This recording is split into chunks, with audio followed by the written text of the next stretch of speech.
Hello friends, आज हम जानेंगे राजस्थान के इतिहास का बहुत ही महत्वपूर्ण टॉपिक राजस्थान का 1857 का स्वतंत्रता संग्राम। 1857 की क्रांति भी इसे कहा जाता है। और मित्रों, हमारी परीक्षा की दृष्टि से कंपटीशन लेवल पर हम देखें तो 1857 की क्रांति हमारे लिए बहुत ही महत्वपूर्ण टॉपिक है। 1857 की क्रांति मित्रों राजस्थान की मॉडर्न हिस्ट्री का टॉपिक है। राजस्थान की आधुनिक जो इतिहास है उससे संबंधित ये टॉपिक है। और राजस्थान की जो मॉडर्न हिस्ट्री है मित्रों, उसकी शुरुआत 1857 की क्रांति के बाद होती है। उसके बाद मित्रों किसान आंदोलन, जनजातीय आंदोलन, राजस्थान का एकीकरण और प्रजामंडल, ये सब जो टॉपिक है राजस्थान की मॉडर्न हिस्ट्री से संबंधित है। और सभी 1857 की क्रांति के बाद ही इनका अध्ययन किया जाता है। तो मित्रों, आज हम जानेंगे 1857 की क्रांति के बारे में। मित्रों, 1857 की क्रांति के बारे में विस्तार से बताने से पहले मेरी आपसे रिक्वेस्ट रहेगी कि मेरे चैनल को लाइक, सब्सक्राइब और शेयर जरूर करें। मित्रों, 1857 की क्रांति की भूमिका बताने से पहले मैं आपको बताना चाहूँगी कि ये जो हमारा टॉपिक है कुछ भारत की मॉडर्न हिस्ट्री यानी भारत के आधुनिक इतिहास से भी जुड़ा हुआ है। तो मित्रों, भारत के आधुनिक इतिहास में हम जानें तो इनमें सबसे पहले जो खास नाम आता है जो अंग्रेजी शासनकाल में भारत के गवर्नर जनरल रहे हैं, तो उनका नाम है लॉर्ड डलहौजी। लॉर्ड डलहौजी का जो काल है मित्रों 1848 से शुरू होता है। और इन्होंने इस 1857 की जो क्रांति होती है पूरे भारत में, उसके होने में इनका जो व्यपगत सिद्धांत था, जिसे हम गोद निषेध नीति भी कहते हैं, डॉक्ट्रिन ऑफ लैप्स भी कहते हैं, इनकी जो नीति थी गोद निषेध नीति, डॉक्ट्रिन ऑफ लैप्स, मित्रों ये जो नीति थी इसने महत्वपूर्ण भूमिका निभाई 1857 की क्रांति के घटित होने में। तो मित्रों, जानते हैं कि डॉक्ट्रिन ऑफ लैप्स थी क्या? डॉक्ट्रिन ऑफ लैप्स या राज्य की विलय की नीति वह नीति थी जिसके अनुसार जो डलहौजी द्वारा यह कहा गया कि भारत का कोई भी राजा या नवाब जो निसंतान जिसकी मृत्यु हो जाए, उसका जो राज्य है वो ब्रिटिश रियासत में मिला लिया जाएगा।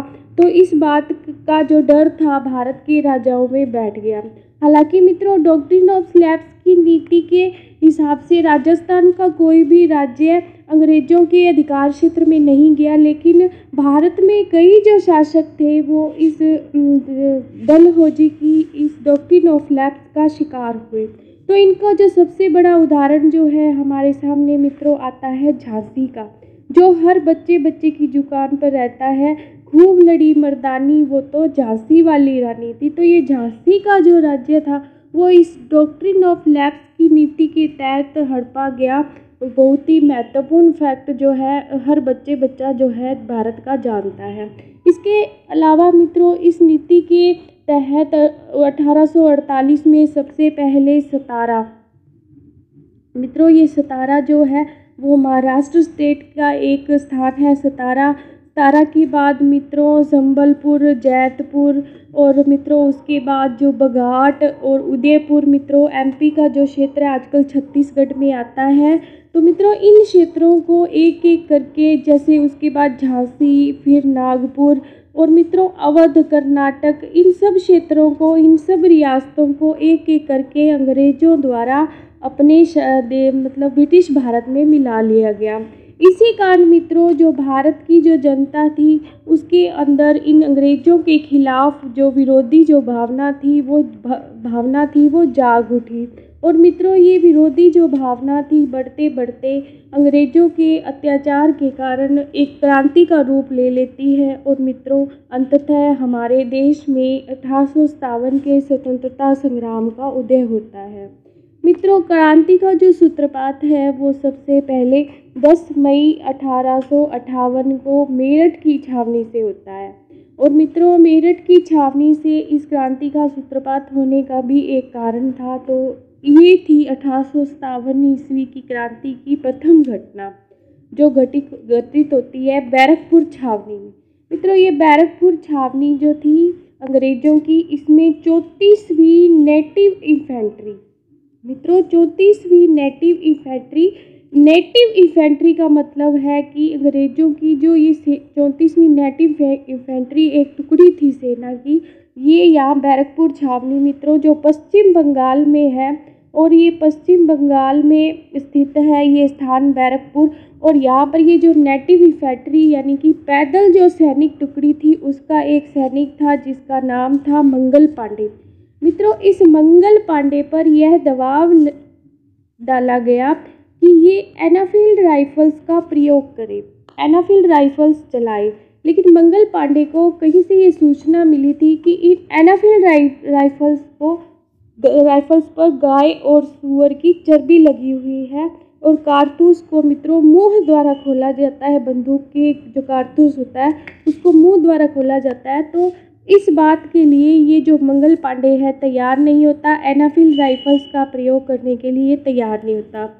लेकिन अंग्रेज अफसरों के दबाव के कारण ये मंगल पांडे जो है 29 मार्च 1857, मित्रों इस घटना की जो तिथि थी वो क्या थी, 29 मार्च 1857 को इस एनाफील्ड राइफल्स का प्रयोग जो है मित्रों अपने अंग्रेज अफसरों पर ही कर देता है, जिसमें यहाँ की जो अंग्रेज अधिकारी जिनका नाम होता है डफ व हडसन, ये डफ व हडसन मित्रों इस मंगल पांडे की गोलीबारी से बुरी तरह घायल हो जाते हैं। इसी को मित्रों 1857 की क्रांति की प्रथम घटना के नाम से जाना जाता है। मित्रों मंगल पांडे को इस घटना के दंड स्वरूप रॉबर्ट हुक नामक एक अंग्रेज अधिकारी द्वारा फांसी की सजा सुनाई जाती है। तो किसके द्वारा फांसी की सजा सुनाई जाती है? रॉबर्ट हुक द्वारा। और मित्रों अंततः 8 अप्रैल 1857 को मंगल पांडे को फांसी जो है वो दे दी जाती है। तो मित्रों यहाँ से क्वेश्चन बनता है कि इस क्रांति का पूरे भारत में जो प्रथम शहीद जो क्रांतिकारी था वो कौन था मित्रों? वो था मंगल पांडे। अब मित्रों जानते हैं एनाफील्ड राइफल्स के बारे में जो इस 1857 की क्रांति का तत्कालीन कारण बनती है। मित्रों 1857 की क्रांति का तत्कालीन कारण जो है ये एनाफील्ड राइफल्स ही बनती है। और मित्रों इस एनाफील्ड राइफल्स का जो प्रयोग है सर्वप्रथम अंग्रेजों द्वारा क्रीमिया युद्ध के दौरान किया गया था। मित्रों इस राइफल का प्रशिक्षण भारत में शुरू होता है जनवरी 1857 में। कब शुरू होता है भारत में इस राइफल्स का प्रयोग? जनवरी 1857 में। और मित्रों इस राइफल के बारे में पूरे भारत के जो सैनिक थे उनमें ये अफवाह फैल जाती है कि इसके कारतूस पर गाय व सूअर की चर्बी लगी है, गाय व सूअर की चर्बी लगी है जिसको मुंह द्वारा खोला जाता है। तो मित्रों जिसे खोलने से या इस बंदूक चलाने से भारत में निवास करने वाले भारतीय मुसलमान और हिंदुओं का क्या होता है? धर्म भ्रष्ट होता है। इसलिए इस बंदूक का मित्रों विरोध शुरू हो जाता है। और इस बंदूक का जो सर्वप्रथम विरोध है वो 26 जनवरी 1857 को बुरहानपुर यूपी छावनी से शुरू होता है। कहाँ से शुरू होता है?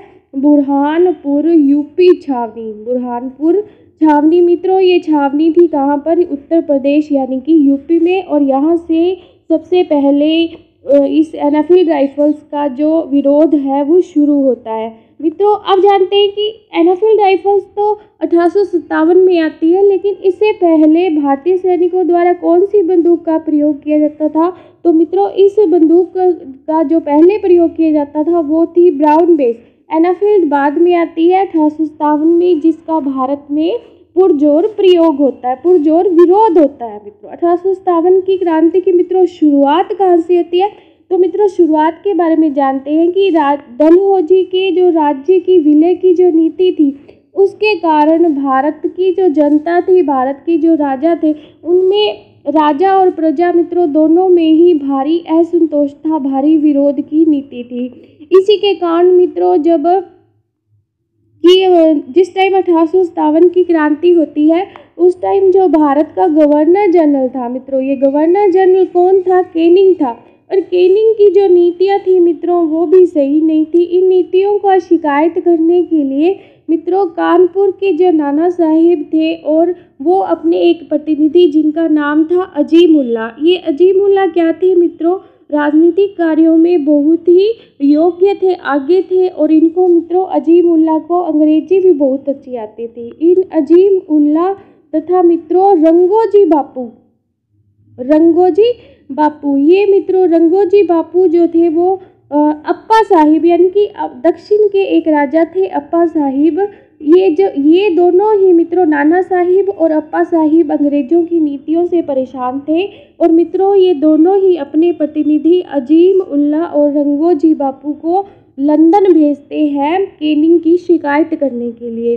जब ये लंदन जाते हैं और वहाँ पर कैनिंग की शिकायत करने के लिए जाते हैं तो मित्रों यहाँ पर गौर करने लायक बात है कि नहीं लंदन जाने की क्या जरूरत थी। तो मित्रों कैनिंग की अगर भारत में शिकायत करे तो उसको कौन सुने, क्योंकि कैनिंग जो था अंग्रेज सरकार का भारत में सबसे बड़ा अधिकारी था, तो उससे ऊपर कोई अधिकारी भारत में था नहीं, इसलिए वहाँ पर ये लंदन जाते हैं। क्योंकि कैनिंग की नियुक्ति करने वाला वहाँ पर कोर्ट ऑफ डायरेक्टर एक समिति थी जिसके द्वारा भारत में गवर्नर जनरल के पद पर कैनिंग की नियुक्ति की गई थी। तो कोर्ट ऑफ डायरेक्टर जो होता है मित्रों वो इन दोनों की शिकायत नहीं सुनता है, रंगोजी बापू और कानपुर की। तो मित्र कानपुर के नाना साहिब के प्रतिनिधि अजीमुल्ला की मित्रों ये शिकायत नहीं सुनते हैं बोर्ड ऑफ डायरेक्टर के जो सदस्य होते हैं। तो फिर मित्रों ये दोनों जो लोग होते हैं, ये दोनों व्यक्ति अजीम उल्ला और रंगोजी बापू दोनों मिलकर ब्रिटिश महारानी से मिलने की योजना बनाते हैं, लेकिन ब्रिटिश महारानी भी इन्हें मिलने का वक्त नहीं देती है। तो आक्रोश में मित्रों ये लंदन में बैठकर ही इस क्रांति की जो है वो योजना बनाते हैं और इस क्रांति की एक तिथि निश्चित करते हैं 31 मई 1857। मित्रों ये जो योजना बनाने का जो कार्य है, अगर हमसे प्रश्न पूछा जाए कि इस 1857 की क्रांति की योजना किसने बनाई, तो ये योजना बनाई गई अजीमुल्ला और मित्रों रंगोजी बापू द्वारा लंदन में इस अंग्रेजों के विनाश की जो योजना है वो बनाई गई और उनके विनाश की एक तारीख निश्चित की गई 31 मई 1857। मित्रों इस योजना के साथ इस क्रांति की जो प्रतीक चिन्ह है वो भी निश्चित किए गए और वे प्रतीक चिन्ह थे कमल और रोटी। मित्रों कमल और रोटी ये दोनों ही बहुत कुछ इन प्रतीक चिन्हों में बहुत कुछ जो छुपा हुआ था, बहुत कुछ संकेत छुपे हुए थे इस क्रांति को लेकर। मित्रों कमल जो था वो सम्भ्रांत लोगों का प्रतीक था। इस क्रांति में शामिल होने वाले जो उच्च वर्ग के लोग थे उनके लिए कमल को प्रतीक बनाया गया और रोटी जो थी वो सामान्य वर्ग का प्रतीक चिन्ह थी इस क्रांति में शामिल होने के लिए। तो मित्रों जहाँ भी क्रांति से संबंधित सम्राट लोग एक दूसरे से मिलते थे वो कमल दिखाकर अपना परिचय देते थे और यह बताते थे कि वे व्यक्ति 1857 की क्रांति से जुड़े हैं। और जहाँ कहीं सामान्य लोग आपस में मिलते थे वो रोटी को प्रतीक चिन्ह के रूप में दिखाकर क्रांति से क्रांतिकारी होने का अपना परिचय देते थे।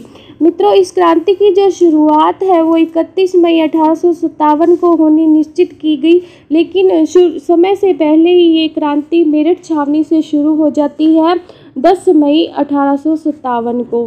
क्यों शुरू हो जाती है? क्योंकि मित्रों मैंने अभी आपको बताया कि बैरकपुर छावनी में मंगल पांडे द्वारा जिस घटना को अंजाम दिया गया उस घटना की सूचना जब मेरठ छावनी यूपी में आती है तो वहाँ सैनिकों ने 10 मई 1857 को ही इस क्रांति की शुरुआत कर दी और यहाँ से ये सैनिक मित्रों 11 मई 1857 को दिल्ली आते हैं और दिल्ली के लाल किले में निवास कर रहे बहादुर शाह जफर द्वितीय, मित्रों ये बहादुर शाह जफर द्वितीय जो थे ये लास्ट मुगल सम्राट थे और इन्हें जफर इसलिए कहा जाता था क्योंकि ये जफर नाम से कविताएं लिखते थे और इनको अपना ये क्रांतिकारी जो है इन बहादुर शाह द्वितीय को अपना 1857 की क्रांति का नेता चुनते हैं। बहादुर शाह जफर जो थे एक अच्छे शायर भी थे और इन जफर के बारे में यह कहा जाता है कि ए बहादुर तू इतना बदनसीब है कि तुझे दफनाने के लिए 2 गज ज़मीन भी अपने देश में नहीं मिली। मित्रों, इन्हें 2 गज ज़मीन अपने देश में क्यों नहीं मिली? तो इसका कारण था कि इस क्रांति के दौरान जब अंग्रेज़ों ने इन्हें पकड़ लिया और इन्हें दोषी करार देते हुए इन्हें रंगून भेज दिया। कहाँ भेज दिया? रंगून, बरवा भेज दिया। और वहीं पर मित्रों 10 मई 1862 को इनकी मृत्यु हो जाती है। तो जब इनकी मृत्यु होती है तो मित्रों इन्हें अपने देश की ज़मीन भी नहीं नसीब होती, इसलिए इनके लिए दोहा कहा गया कि ए बहादुर, तू कितना बदनसीब है कि तुझे दफनाने के लिए 2 गज ज़मीन भी अपने देश में नहीं मिली। वह मुग़ल बादशाह बहादुर शाह जफ़र पहले मुग़ल बादशाह जिनकी विदेश में मृत्यु हुई। बहादुर शाह जफ़र का जन्म मित्रों दिल्ली में हुआ। 1837 में मित्रों ये शासक बने और अब इन्हें ही हम अंतिम मुग़ल शासक कहते हैं। धन्यवाद मित्रों, इस वीडियो में इतना ही। Please like, subscribe and share this.